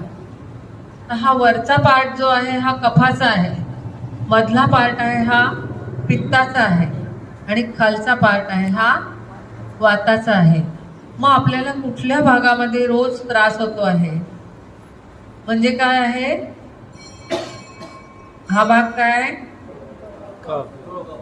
मधला पित्त आणि वात. खालून बघायचं वात, पित्त, कफ. लक्षात राहील? आता डायग्नोज करता येईल. नाडी नाही बघितली तरी समजतं की मला इकडेच काहीतरी सारखं होतो त्रास. पोटात त्रास होतो, इकडे होतो, कंबर दुखते, अमुक होतं, पाय दुखतात, गुडघे दुखतात, हे होतं, ते होतं, टाचा दुखतात. म्हणजे काय आहे? वाताचा त्रास जास्ती आहे. इथून एवढ्या भागातच जास्त होतं, जळजळ होते, अमुक होतं, ढेकर येतात, पचत नाही, अमुक होतं, भूक लागते, नाही लागत, म्हणजे पित्ताचा त्रास. इथून वरचा आहे म्हणजे कफाचा आहे. आणि माने करून शिरोभागामध्ये इथून मानेच्या वरचा भाग आहे, इथे त्रिदोष आहे. तिन्ही आहे, वात, पित्त, कफ. ओके, हे बॉडीत एक्झिस्टिंग असतं. जोवर चांगलं आहे तोवर आपण फिट आहोत. जोवर त्यातला एकाच जरी बिघाड झाला तर आपण अनफिट आहोत. त्याच्या बरोबरीने येतात ते म्हणजे धातू येतात, 7 धातू. हे सगळं मी फास्ट ट्रॅकवर जाते आता. हे ऐकून ठेवायचं, हे तुम्हाला नंतर डिटेलमध्ये शिकवलं जातं जर तुम्हाला ऍक्च्युअल डॉक्टर लावायचं आहे तर. 7 धातू आहेत: रस, रक्त, मांस, मेद, अस्थि, मज्जा आणि शुक्र. सेमी डॉक्टर आहात ना तुम्ही? बोला. रस, रक्त, मांस, मेद, अस्थि, मज्जा आणि शुक्र. याच सिक्वेन्सनी बॉडी आहे. जसं हार्ट डावीकडेच आहे, लिव्हर उजवीकडेच आहे, युनिव्हर्सल, जगामध्ये त्या कुठच्याही माणसाला दुसरीकडे नाही येते. तसंच हे रस, रक्त, मांस, मेद, अस्थि, मज्जा, शुक्र हा मंत्र पाठ करून टाकायचा. पहिला खरवडा उमटवला आपल्या शरीराला तर एक असा ओलसरपणा येईल. एक खरोच्या नखाने ओढली तर असा थोडासा ओलसर लागेल बाजूच्या इकडच्या तिकडच्या स्किन पेक्षा. तो रसधातू आहे. ही 5 महाभूत झाली. आयुर्वेद शास्त्राचा सगळ्यात मोठा डायग्नोसिस तो पिंड ब्रह्मांड न्याय. ब्रह्मांड म्हणजे बाहेर, पिंड म्हणजे आपलं शरीर. आपण मेलो की काय करतात? पिंडदान करतात. पितृपक्ष चालू आहे ना आता. गेलात का कुठे कावळा म्हणून खायला? आठवतंय? काल गेलो होतो, माझं तिकडे श्राद्ध होतं. हा एक माइट्स म्हणतात ना की एक भ्रम, चुकीच्या समजुती मला पण होत्या, मी पण करायचे, पण मी ते काढून टाकलं मनातनं की जर मी मागच्या जन्मात मेले तर आणि त्यातले कोणी जिवंत आहेत अजून तर ते पिंडदान करतील कुठच्या तरी या श्राद्धाच्या दिवसात मला, काही नाही तर सर्व पित्रीला करतील. मग त्या दिवशी मी कावळाहून कुठेतरी जेवायला जायला पाहिजे ना. 24 तास पितृ पंधरवडा मी स्वतःकडे डोळ्यात तेल घालून बघितलं, मी कधीच कावळा नाही झाले. तर ते कावळाहून तुमच्याकडे कसे येतील? मग हे ते उगाच रोज काव काव करत बसायचं. तुम्ही डॉक्टर झालात तर या माइट्स पासून थोडेसे बाहेर या. लॉजिकली पटलं पाहिजे, आत्म्याला पटलं पाहिजे. ठीक आहे, जे चाललं आहे, मी धर्मशास्त्र याच्यात पडले तर इथे मारामाऱ्या होतील, त्याच्यात मला पडायचं नाही. पण डॉक्टर म्हणून तुम्ही या ह्याच्यात नका पडू की हे जे पिंड आहे, जो ब्रह्मांडामध्ये फरक पडला, बाहेर जर पाऊस वाढला तर आपल्याला सर्दी खोकला वाढतो. Simple thing. दोष काय येणार आपल्यामध्ये? कफ दोष वाढणार पावसाळ्यामध्ये. थंडीमध्ये पण थंडी वाढली तर आपल्याला आईस्क्रीम खावासा वाटेल का नाही? गरम चहा काढा प्यावासा वाटेल. म्हणजे तुम्ही डॉक्टर आहात, तुम्हाला डायग्नोस आणि पिंड ब्रह्मांड न्याय कळतो आयुर्वेदाचा की आता बाहेर थंडावा वाढला तर माझ्या शरीरात गरमी वाढली पाहिजे. सायमल्टेनियसली जर एप्रिल मे महिना आला तर गरमी वाढणार, म्हणजे तुम्ही काय करणार? थंड थंड खायला सुरुवात करणार. आपल्याला आपोआप घाम येणार, आपल्याला आपोआप कपडे कमी घालावेसे वाटणार. थंडीत आपण कपडे कमी घालू का नाही? आपण अजून स्वेटर घालू, शाल पांघरू, अजून गोंगडी घेऊन बसू. तेच उन्हाळ्यात करू का नाही? स्लीवलेस घालू, आपण काय पण करू, पंखे लावू, एसी लावू. म्हणजे तुम्ही काय करता आहात? ब्रह्मांडाशी स्वतःच्या पिंडाला मॅच करतात. मॅचिंग करतो आपण. कपडे मॅचिंग घालतो की नाही? शर्टला पॅन्ट मॅच झाला पाहिजे, साडीला ब्लाऊज मॅचिंग झालं पाहिजे, ड्रेस मॅचिंग झाले पाहिजे. पण आपली बॉडी आपण ब्रह्मांडाशी मॅच नाही करत.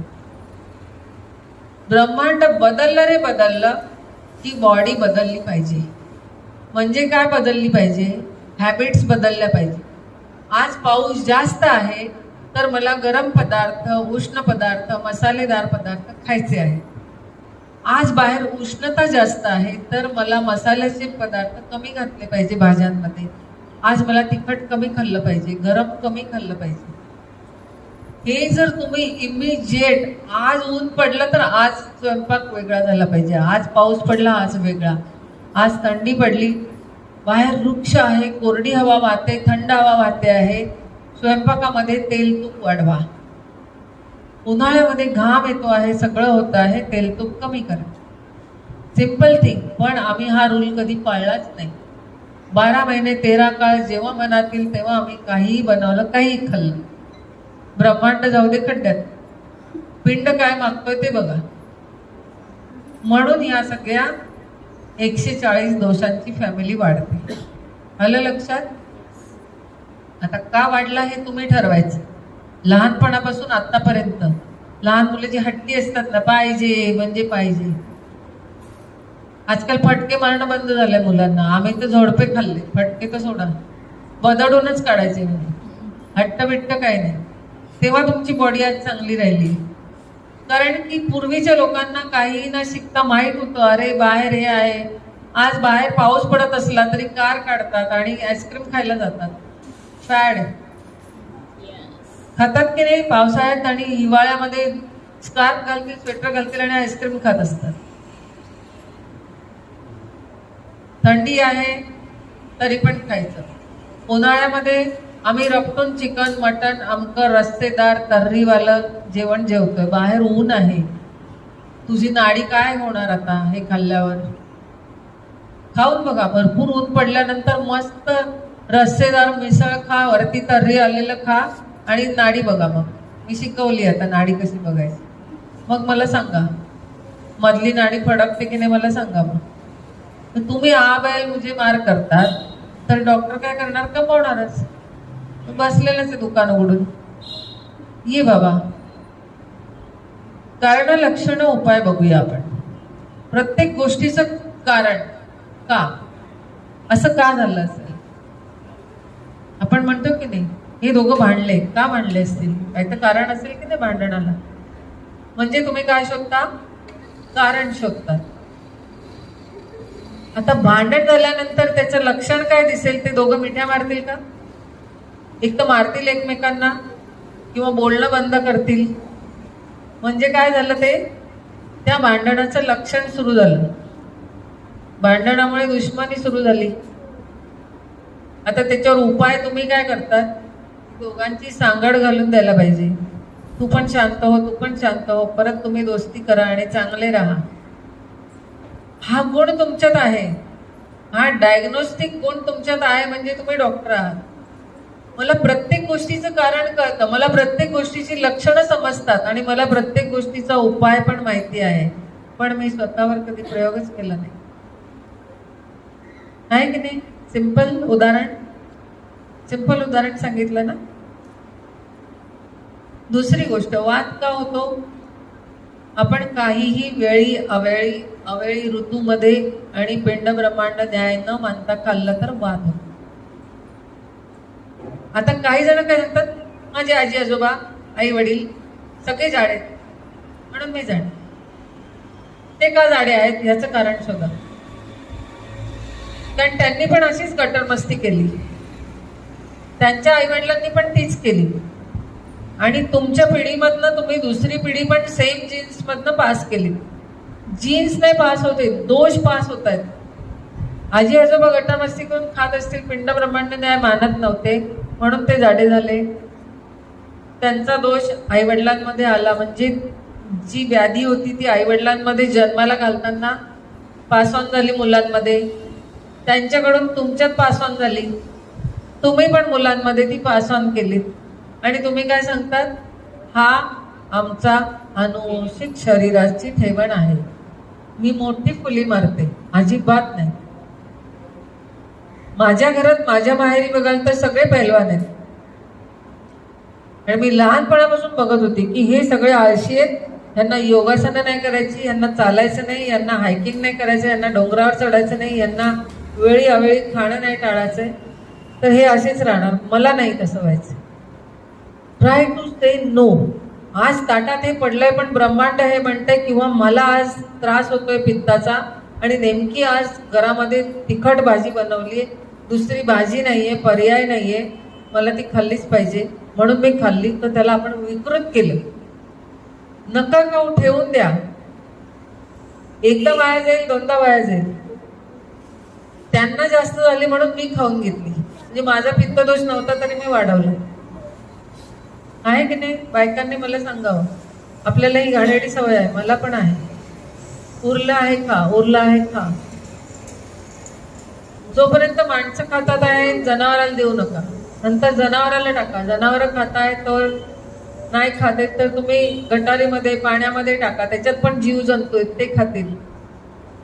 कोणी ना कोणतरी सृष्टीत खाणार आहे, ते वाया नाही जात, ते फेकल्या नाही जात, दान होतंय. ते फेकाल त्यावेळेला सांगा की देवा हे जास्तीचं झालं, हे तुझ्या कुठच्या जीवांना कामाला येणार आहे त्याला दे.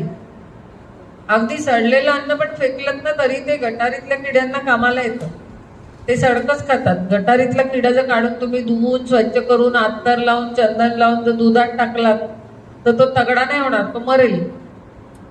त्याला ते गटारचं पाणी सूट होणार. तसं आहे, तुम्ही नदीतला मासा समुद्रात टाका तर तो मरेल, समुद्रातला मासा नदीत टाका, विहिरीत टाका तर तो मरेल. तसंच आपलं आहे. एका फॅमिलीमध्ये 4 जण आहेत, तुम्ही आज नाडी बघा सगळ्यांची घरी जाऊन, रोज बघा, आणि जर रोज तीच नाडी लागली तर तो तुमचा परमनंट दोष आहे, तो तुम्हाला टॉप प्रायोरिटीवर काढायचा आहे बाहेर. नाडी बघता येईल ना आता सगळ्यांना. सतत स्वतःची नाडी बघा. दिवसभरामध्ये किती वेळ लागतो नाडी बघायला. इतकी सवय होऊन जाते की बसले की नाडी बघतो आपण. ओके, आता त्यांनी डिश ऑफर केली तुम्हाला, बरोबर, सगळ्यांनी खाल्ली. नाडी बघितली नाही.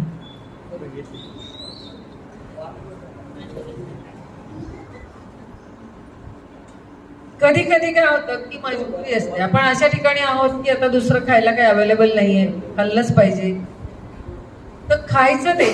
पण खाल्ल्याबरोबर काय करायचं, त्याला न्यूट्रल करण्यासाठी ताबडतोब, जसं की आता वात आहे, हे म्हणाले की मला वात दोष होता, तुम्ही काय खाल्लात ना, पोहे खाल्ले, किंवा घरी बायका फोडणीचा भात देतात, कालचा भात आहे, खा गपचूप फोडणी करून खा. जे काही वात वाढणार सपोज खाल्लं असेल तुम्ही, कारण इथे मजबुरी आहे, ते दुसरा चॉईसच नाही, बरोबर. सगळ्यांना युनिव्हर्सल तेच खायचंय, मेसमध्ये म्हणा किंवा हॉस्टेलच्या मुलांना म्हणा किंवा कुठेही घरात सुद्धा एकच नाश्ता बनतो, एकच जेवण बनतं. अशा वेळेला त्याला न्यूट्रल करायचं. जर वात दोष आहे आणि मला वाताचे असं काहीतरी खायला मिळालेलं आहे, किंवा आज चण्याची उसळ केली आहे नेमकी आणि वात वाढणारं केलेलं आहे, तर ताक भरपूर प्या. ते खाल्ल्यानंतर पुढचं ताक भरपूर प्या किंवा दूध प्या, म्हणजे तो वात शमन होईल, तो विकृत नाही होणार. जरी अवेळी खाल्लाय किंवा चुकीच्या वेळी खाल्लाय, चुकीची नाडी असताना खाल्लाय, तरी त्याला इमिजिएट तुम्ही दुसरा सपोर्ट काय दिला, त्याला शांत करण्यासाठी दिलाय. सपोज दोघं भांडतायत आणि ते भांडण विकृतीला जाऊन ते एकमेकांचा खून करून कोर्टात केस जाईपर्यंत वाट का बघायचं. पहिलं भांडण दिसतंय होतंय त्याच वेळेला जर त्यांना दोघांना शांत केलं तर भांडण विकृत होऊन कोर्टात जाणारच नाही. तसं आहे, दोष जेव्हा दिसतो आहे तेव्हा लगेचच त्याला विरुद्ध द्या. पित्त आहे तुम्हाला आणि पित्तच तिखट खाल्लं, आज नेमकी मसाल्याची भाजी केली, आज मला जळजळतंय, उलट्या होत आहेत, डोकं दुखतंय, अंगावर कांदी उमटतायत, तर काय करू शकतो, काय नाही करायचं. सकाळी उठल्या उठल्या दूध प्यायचं, थंड दूध प्यायचं, रात्री थंड दूध प्या झोपताना, आणि दिवसभरामध्ये जेवढं गोड खाता येईल तेवढं खा. डायबिटीस असेल तरी सुद्धा गोडाचे पदार्थ हे तुम्ही गुळाचे खाऊ शकतात, किंवा जे शुगर फ्री असतात ते खाऊ शकतात, किंवा कंदमूळ वगैरे खाऊ शकतात, रताळ वगैरे जसं असतं, की उकडून खाल्लं तर ते गोड लागतं. तर जे गुणाने गोड आहे ते तुम्ही खाऊ शकतात. म्हणजे काय होईल की ते जे पित्ताचा त्रास मला होता आणि त्याला सपोर्टिंग अजून मी तेच पित्ताचं खाणं दिलं, ते न्यूट्रल झालं, बरोबर. कफाचं तसंच आहे, कफ दोष आहे आणि मला कोणीतरी आईस्क्रीम ऑफर केलं, मला घशात आज खवखव आहे, माझा घसा दुखतोय आणि मला थंड कोणीतरी ज्यूस दिला, प्यावा लागतो. पण ना, एक तर पहिली गोष्ट की नाही म्हणजे नाही, नो मीन्स नो. हे ज्या दिवशी तुम्हाला जमेल त्या दिवशी तुम्ही फिटच राहाल, तुला काहीही वाटू दे, तू माझी दोस्ती सोड, माझ्याशी दुश्मनी कर, माझं नाव घेऊ नको, तुम्हाला दुःख वाटू दे, तुम्ही मला शिव्या घाला, कारण की मी ते खाल्ल्यानंतर पुढचे 4 दिवस 8 दिवस मला त्रास होणार आहे, मला डॉक्टरकडे जावं लागणार आहे. तुम्ही मला प्रेमाने ज्यूस द्याल, पाजाल, आणि मी आता जाऊन खोकलत बसले, माझा घसा अजून थ्रोट इन्फेक्शन वाढलं, मला एरिथ्रोमायसिन घ्यायला लागल्या, 1 दिवसात नाही थांबलं, 3 दिवस एरिथ्रोमायसिन घेतली, तिसऱ्या दिवशी त्या एरिथ्रोमायसिनमुळे जुलाब सुरू झाले, त्या जुलाबाची मला गोळी घ्यावी लागली. तुमचा 1 ज्यूस मला 8 दिवस पुरतो. मग तुम्हाला राग आला तरी चालेल, मला ज्यूस नाही. ही प्रत्येक गोष्ट तुम्हाला हात समोर करणं जमलं पाहिजे. घरामध्ये 50 पदार्थ असतात किंवा काही नाही तर जसं पित्त झालेलं आहे, तिखट भाजी आहे नको, आज मी दूध पोहे खातो किंवा मी साधं काहीतरी दुसरं खातो, ताटामध्ये इतर पदार्थ असतात ते खायचं, किंवा त्याच पोळीशी आज भाजी नको, मी तूप साखर गुळ तूप किंवा दुसरं काहीतरी खाईन, तर ते पित्त शमन होणार. गोड पदार्थ खा, पित्त थांबेल, थंड पदार्थ खा, पित्त थांबेल. वात असेल तर तेल तूप वाढवा. सगळ्यात मोठी चूक, वात झालाय तेल बंद तूप बंद, अजून वाढतो वात. जेवढे बारीक लोक आहेत ना ते जास्त खातात, आणि जेवढे जाडे लोक आहेत ते एवढंच खातात मरत मरत. नाही हो, चतकोर पोळी नाही तर एवढासा फुलका आणि इतकासा भात खाते तरी बघा मी तेवढेच होणार. तुम्ही रपटून खा, भरपूर डाळ भात भाजी पोळी पापड लोणचं सॅलेड ताक प्या, आणि मग मला सांगा त्या बॉडीची रिक्वायरमेंट आहे अन्न पाहिजे म्हणून, आणि तुम्ही त्याला काही देत नाहीये, तर ती शेवटी काय करते, हवा खाते. हवा खाऊन पाणी पिऊन ती पोट भरते, आणि मग काय होतं, त्याचा फुगवलेल्या फुग्यासारखा बलून. फुगवलेल्या फुग्यात काय असतं का आतमध्ये? काय नाही. हे जाडे लोक पैलवान नसतात. ढकलून बघा त्यांना, खाली पडतात. त्यांच्या पोटाला हात लावा, असं काही मोठं नाहीये ते. आतमध्ये सगळं वात भरलेला आहे अंगामध्ये. आता तो पोटात जितका भरेल की तो छातीला भिडेल. आणि बायकांचा झाला तर ते वर काय खाली काय काय प्रकारच दिसत नाही, सगळं एकच. पण वरती जातो, कुठे जातो? छातीत जातो. पुरुषांना वाटतं वा आम्ही पैलवान झालो. काय नाही, तो इकडे गेला वरती पूर्ण. नंतर कुठे जातो? पाठीत जातो. पाठीत गेल्यावर पुरुषांचं नाही, पण बायका ती मागणं बाह्य की पुढणं बाह्य कळत नाही, सारखं फुगलेलं. तरी तो वाद त्याला मावत नाहीये म्हणून तो जागा करतोय शरीरामध्ये. मग कुठे जातो? इकडे. टायर 1 टायर 2 टायर 3 टायर गाडी वाढतेच आहे आपली. मोजा कोण कोण जाडेत त्यांनी आपले टायर. 2 टायर एसी राहून ते छान वाटते. 3 टायर हा नाही, मला चालतंय ना. मी म्हंटल ना कसं प्रेम आहे ते. आणि नवऱ्याला पण काही जाड्या करतात, काही स्वतः स्लिम आहे. बायका आता बदमाश झालाय, जमाना बदललाय. त्या बारीक राहणाऱ्या नवऱ्याला खूपच खरे खा चांगलं आहे, तुझ्या पोटांना हात फिराय बरं, तुझे गाल किती चपडी चपडी, तू असाच चांगला दिसतो. मग तुला हार्ट अटॅक आला तर काय होईल? फार काय फरक नाही पडणार मला, असं आहे महिला. आणि गॅरंटी हो सगळ्या बायकांना. आम्ही ठरवलेलं आहे की हे गेल्यानंतर मग मुलांकडे राहायचं. म्हणजे हेच आधी जाणार, याची गॅरंटी कशी तुम्हाला? सगळ्या बायका स्वतःला फार असंच समजतात. मी पुरुषांच्या पण बाजूनी असते, एवढं लक्षात ठेवा तुम्ही. मी जरी बाह्य तरी यांचं पण मला फार दया आहे.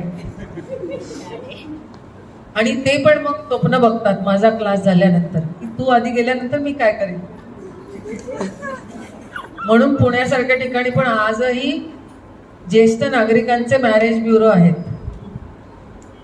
तो ताबडतोब म्हातारा नाव नोंदवतो, मला सहचारिणी पाहिजे, अर्धांगी शिवाय आयुष्य नाही, म्हणून तो लग्न करतो 60व्या वर्षी 80व्या वर्षी.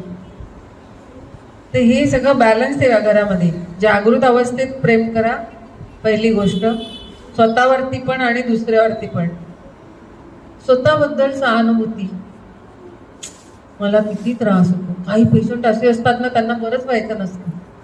तुमच्या घरात कोणी आहेत का खाट पकडलेले पेशंट? ते जे खाट पकडलेले असतात ना, ते एकटे असताना त्यांना एक फटका मारा, कारण त्यांना पॅम्परिंगची सवय झालेली असते.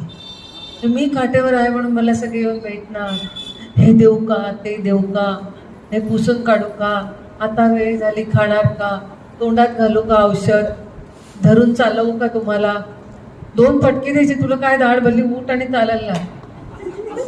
मला बोलवा, कोणीही खाट पकडलेले घरी असतील ना, मला एकटीला सोडा त्याच्या खोलीत. त्याला दुसऱ्या दिवशी नाही मी चालवलं तर माझं नाव लिहिलं. मी पेशंट्सना 100% ओळखते, कितीही म्हातारे असते, कितीही चांगले असते. उठ आणि चाल गपचूप, हात धरून चाल, गळ्यात बिळ्यात हात घालून धरणार नाही, सरळ चालायचं, काठी घे नाही तर हातात, काय होत नाही तुला, बस ती पुढची. माझ्या बरोबर चला. मी आजही पेशंट ट्रीट करते, आजही करते, होम विजिट्स करते. मी तर सगळ्या घरच्यांना सांगते, मी आल्यानंतर ना जास्त असं तो जसं काही मरणारे आता असं सगळे गोल येऊन उभे राहतात, बाई घरी ट्रीट करायला आले. आम्ही बघतो ना, बघतो काय गंमत आहे ती, सर्कस आहे. त्याला सोडा. नाही, कुशी वळवायला बायकोला बोलवा. कशाला वळव कुशी? मी आहे ते, मी वळवते तुला म्हणून मी सांगते. पॅरालिसिस झालेलं, पॅरालिसिस अर्ध्या डाव्या बाजूला झालं ना, उजव्या बाजूला काय धाड भरली तुझ्या? उचल हात तो माझा. हा हात जरा उचला. पॅरालिसिस वाले असे पडलेले असतात ना, जरा हा हात उचला मॅडम, सरळ करा. उजव्या हाताला काय झालं, उजव्या हाताला सरळ करा. म्हणजे बायकोनी एवढं लाडावलेलं असतं, अगं इकडे काय झालं, हा हात जरा बाजूला ठेव. त्या आगाला नंतर मी हॉलमध्ये घेते, उद्या परत धावत आला तर याद राखा, तुम्हाला पेशंट बरा करायचा म्हणून तुम्ही मला घरी बोलवता आणि धावताय काय सारखे. माझा एक पॅरालिसिस पेशंट अजूनही आहे. तुम्ही सगळ्यांना म्हणजे बॅचवाले असतात त्या सगळ्या स्टुडंटना मी नंतर घेऊन जाते माझ्या बरोबर एकदा व्हिजिटला. हिला विचारा, हिला पण मी घेऊन जाते. त्यांना फार एंटरटेनमेंट असते ती. हॉलमध्ये व्यवस्थित तो टीव्ही बघत असतो ना. अरे झोपायची वेळ झाली, पकडा मला. टीव्ही बघायला आला तेव्हा काठी धरून आला. झोपायची वेळ झाली, तुला पॅरालिसिस झाला. थांबा जरा टॉयलेटला जाऊन येतो. माहिती असतं मॅडमच्या समोर इथे बिस्तरमध्ये ओला नाही करू शकत. तिथे बरोबर टुकटुक करत काठी घेऊन जातात. तेव्हा उजवी बाजू काम करते. आणि त्या दिवशी बायकोला बोलवतो, अगं ये इकडे ये. म्हटलं ओरडताय कशाला, ती बहिरी आहे का?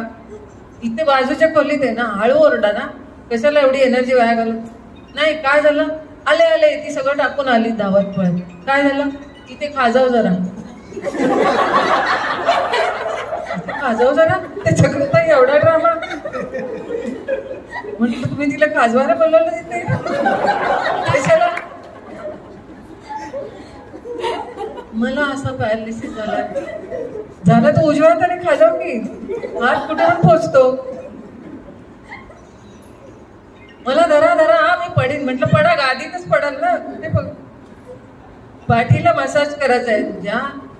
बेड मी कुणाच्याही घरी गेले पॅरालिसिस पेशंटच्या, की सगळ्यात पहिला तो हॉस्पिटलचा बेड लावलेला असतो, पांढरा बेड. घराचं हॉस्पिटल केलेलं असतं. मग ते गुर गुर गुर गुर करून ते फिरवायचं चक्र. मग त्याला असा असा बसवायचं. मग परत चक्र खाली करायचं. तुला काय झालं रे, कमरेला पॅरालिसिस झालाय तुझ्या? उठलं तर तुला थोडासा टक्का मारला तर तू पुढे होऊ शकतो. 2 उश्या लावा, त्याला बसवून ठेवा टेकून. ते गरगर फिरणारे ते हॉस्पिटल, ती खाट, घरामध्ये वारा हॉस्पिटलचा.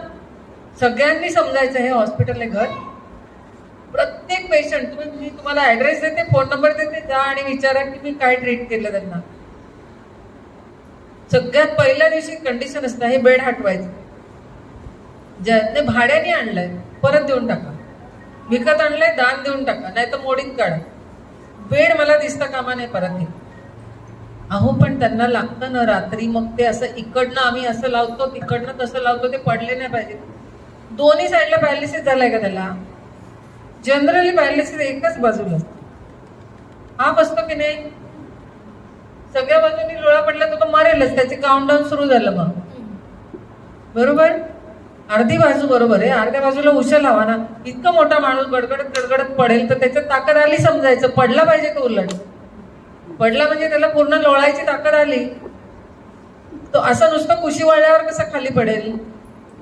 इकडची कुशी तो वळवू शकत नाही डावीकडे, कारण लोळाय.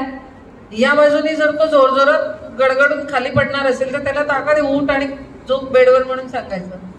बेड काढायचं. घरामध्ये घाणेरड्या हॉस्पिटलच्या वस्तू ठेवायच्या नाही. पॉट, कशाला पॉट पाहिजे? हेच द्या तेच द्या. मोठा साला आणि करा. कोणाकोणाकडे आहेत ना मला बोलवा. मी सगळ्या पॅरालिसिस पेशंटना ठीक करते. 2 दिवसात त्यांचा नशा उतरवून टाकेल मी पॅरालिसिस. तुम्ही पण उतरवायचं. काय तोंडात भरवतात, काय खाली रुमाल धर रे, हे कर रे, पुसून देतो घाम. कशाला?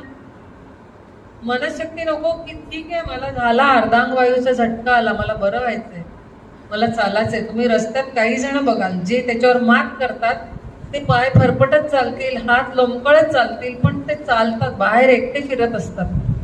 ते फिरू शकतात, तुम्ही का नाही फिरू शकत? काय पडू आजारी, मौज मज वाटे भारी, तसं असतं. सर्दी झाली, हा हा हा हा, लगेच ते हाऊ हाऊ करत घड्या ठेवायच्या, बांधून ठेवायचं, पांघरून घेऊन झोपून राहायचं. बरंच 2 दिवस काम नाही करायला लागणार. बायका पण मी बघते, पुरुष पण. ही लक्षणं ओळखायला आली पाहिजे. याला काय म्हणतात? मानस नाडी. सगळ्यात मोठी नाडी तुम्हाला मी शिकवते. ही उदाहरणं नाही देते, मानस नाडी. ओके. मानसिक विकृती सगळ्यात पहिल्यांदा काढायची. 99% diseases are on psychosomatic level. कुठे असतात? सायकोसोमॅटिक लेवलला. ते काढा. वात पित्त कफाचा तिघांनाही होऊ नये आणि झाला असेल तरी त्रिदोषावर एकच रामबाण इलाज आहे, तो म्हणजे त्रिफळा चूर्ण. त्रिफळा चूर्ण घरी बनवा आणि विका पण. त्रिदोष नाशक चूर्ण म्हणून विका, काय हरकत नाही. पण बनवाल कसं? 4 चमचे आवळा, 2 चमचे बेडा, 1 चमचा खरडा. पावडर घ्या. फळं आणलीत आणि मिक्सरला टाकली तर 10 मिक्सर तुटतील, पण ते घरच्या मिक्सरवर दळल्या जाणार नाही. ते मोठ्या मोठ्या क्रशर्समध्ये दळल्या जातं म्हणून पावडर होतात. बरोबर. 4:2:1. 4:2:1.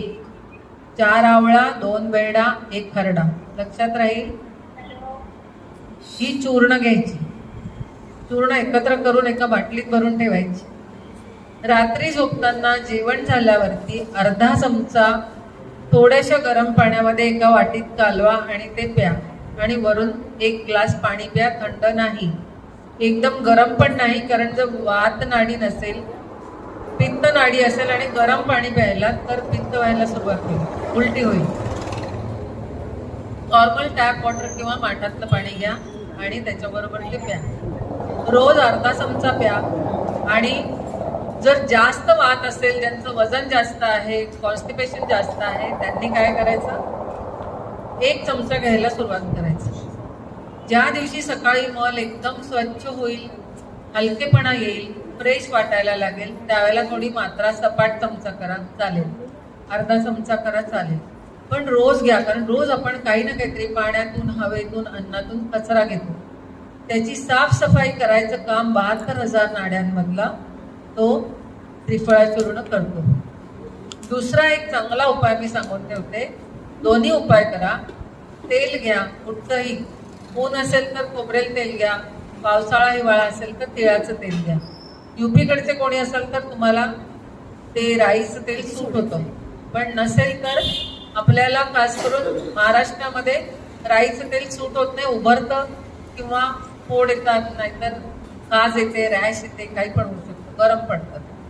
म्हणून तिळाचं तेल हे 12ही महिने चालतं, ते औषधी आहे. तिळाचं तेल वाटीमध्ये घेऊन आपलं बोट बुडवायचं आणि नीट लक्ष देऊन ऐका, नाभीमध्ये टाकायचं. नाभी आपली किती असते, एका बटना इतकी.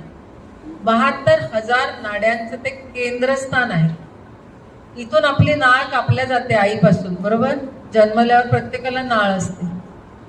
हे आपलं मूळ स्थान आहे आणि हे महत्वाचं मर्मस्थान आहे. हे महत्वाचं चक्र आहे. जशी 60 चक्र आहे, मूलाधार, स्वाधिष्ठान, मणिपूरक, अनाहत, विशुद्ध, आज्ञा आणि सहस्त्रार. आता हे आपल्याला त्याच्यावर असलेल्या नाड्या, त्याच्यामुळे सरकणारी चक्र, त्या चक्रांमुळे होणारी विकृती, 7 धातू बघितले, धातूंमध्ये झालेला बिघाड, त्यामुळे आलेला नाड्यांमधला बिघाड, हे सगळं तुम्हाला डिटेलमध्ये नंतर शिकता येईल जेव्हा तुम्ही काही कोर्स कराल त्याच्यावरचा. कारण आता शिकवायला आपल्याकडे तेवढा वेळ नाही, पण तुम्हाला हे सांगून ठेवलं मी की तुम्हाला त्याचा अभ्यास समजेल, हे करायचं असतं. तसंच नाडी तुमची जलद गतीने उडते आहे, मंडूक गती म्हणजे बेडकासारखी उडते आहे, की सर्पगतीने उडते आहे, की मागच्या बाजूला आहे, वरच्या बाजूला आहे, ऊर्ध्वगती, अधोगती, फ्रंटला आहे, बॅकला आहे, हे सगळं तुम्हाला ओळखता येतं हळूहळू. हळूहळू नाडीशास्त्रात तुम्ही हळूहळू पारंगत झालात की. तर हे जे नाभीमध्ये रोज तेल घालायचं रात्री झोपताना, रात्रभरामध्ये 72,000 नाड्यांमधलं ते दोष शोधून घेईल आणि सकाळी मला वाटे बाहेर टाकेल. सोपा उपाय आहे ना, नाभी पुरण म्हणतात त्याला, आयुर्वेद शास्त्रातला नाभी पुरण करायचं. त्याही पलीकडे जाऊन 9 द्वार, ज्यांना 9 द्वाराला ग्रीसिंग, लहानपणी आठवत असेल तुम्हाला सगळ्यांना की आपल्याला आई कमीत कमी रविवारी तरी भरपूर